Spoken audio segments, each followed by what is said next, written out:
Oh, di ba? Para naman sa ating mga ka-blooms. Tama ba ako, mga blooms?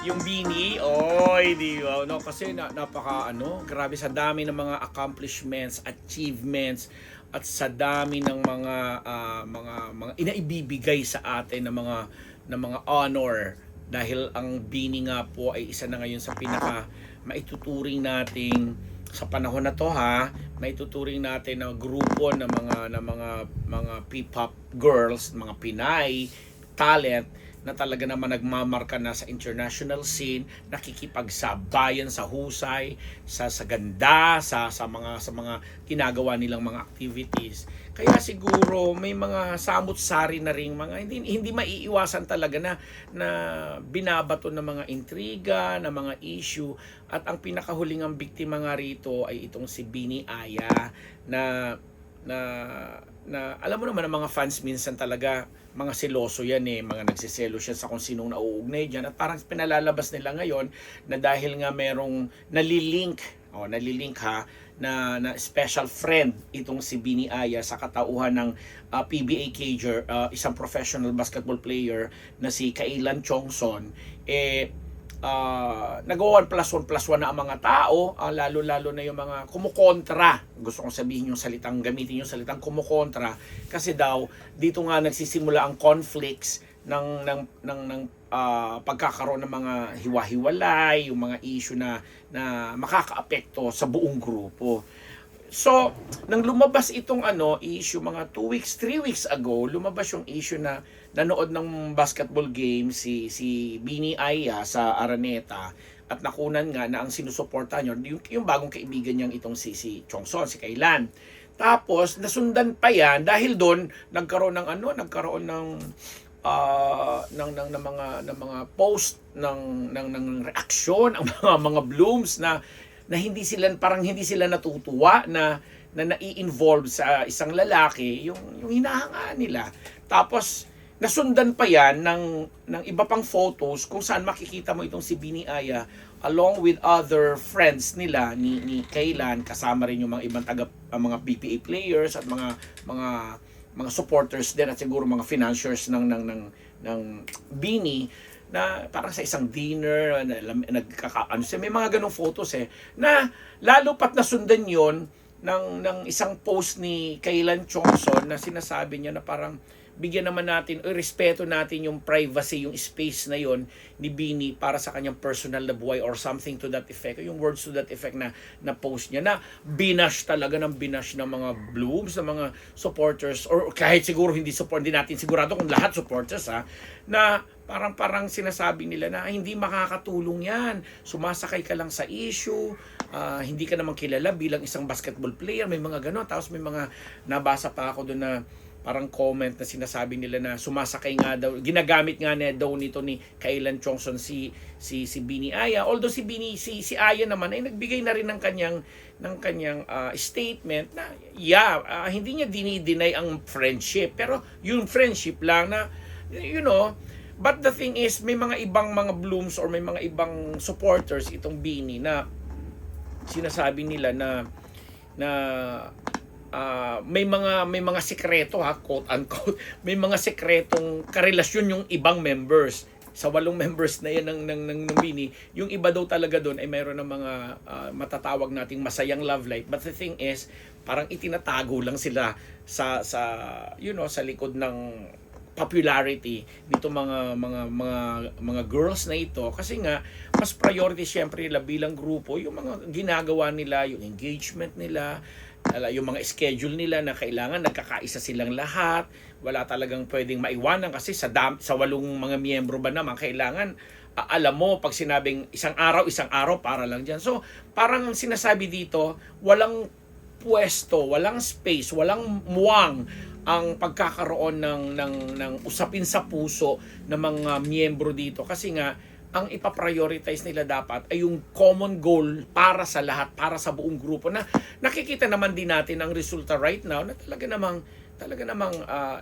talagang pinakasikat sila sa mga grupo ng mga kababaihan dito, at nakakalabas na nga ng ibang bansa at nagbibigay pa ng honor at karangalan sa atin. So yun yung ngayon yun yung contention, yun yung yung banggaan ng ano ngayon ng mga opinyon, banggaan ng mga usapin sa emosyon, sa usapin sa career kasi tama rin naman yung mga observation ng iba na nagsisimula yung pagkakaroon ng alam mo, nagkakaroon ng ayoko sabihing problema but conflict na pag merong isa o dalawa o tatlo sa kanila ay may karelasyon kasi nga syempre hindi magiging healthy ang kanilang ang kanilang pagpapatakbo ng grupo kung maya't maya ay may issue na kailangan bigyan ng oras yung buhay pag-ibig, bigyan ng oras kasi nga 'di ba nung sa mga previous nating episode binabalita po din natin dito kasi nga may nakausap ako ng mga kamag-anak o kaanak ng isang bini na taga Batangas, I forgot her name,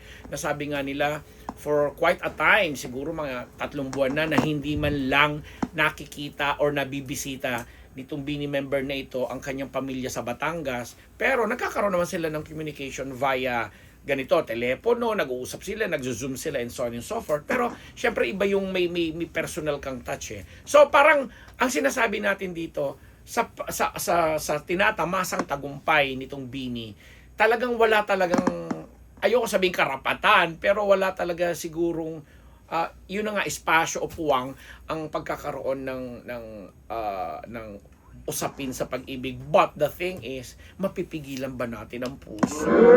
Mapipigilan ba natin yung mga emosyon na yan kung talagang meron ng nagpapatibok or meron nagpapasaya sa kanila, di ba?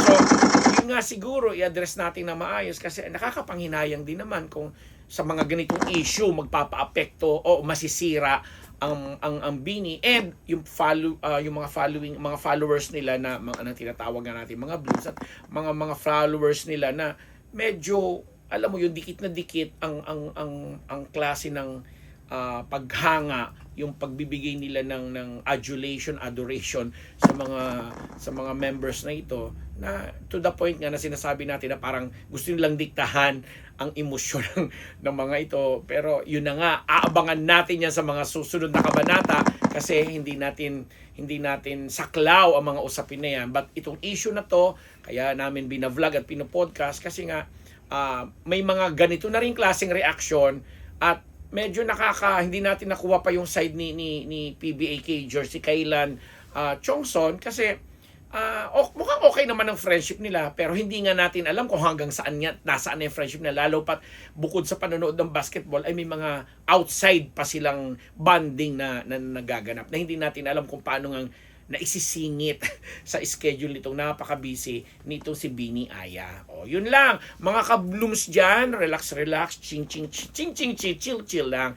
Ang support natin ay lagi pa rin natin ibibigay sa kanila. At sana nga, wag naman natin masyadong pinangihimasukan ng mga usapin sa puto. Pero tama naman yung pinupunto nyo na nakaka-apekto ang mga ganitong bagay-bagay sa organisasyon or sa grupo. Pero alam natin may maayos naman silang management. At feeling ko naman isa yan lagi sa pinag-uusapan ng grupo dahil alam natin ang mahalaga ang bawat oras at panahon ng bawat miyembro ng Bini sa kung ano mang gusto pa nilang ma-achieve or goals nila sa kanilang mga career. O, diba? Here and abroad. Basta suportahan. Ang dami nilang mga engagement ngayon here and abroad at marami rin mga karangalan sila. Hindi ko na iisa-isahin. Alam nyo na lahat yan kung isa kang legit at tunay na blooms or supporter ng Bini. Ako po ang inyong lingkod, Papa Ambera Palamet Nabus. Nagpapasalamat, Ideal Vision. Maraming salamat ulit sa pag-sponsor dito sa amin. Simas Philippines, ang Faces and Curves. Dr. Jessica D, hello po at maraming salamat. Dr. Jerry Casata, Dr. Sheila Ricasata ng Faces and Curves. Dr. Pong Magtibay, Colonel Jun Di Bayuga, yon ang Simas family ko, hello sa inyo. Ang Maritas University family ko din at ang lahat po ng mga nagpapa-shoutout. Shoutout ko na lang kayo ng sabay-sabay in general. Maraming salamat.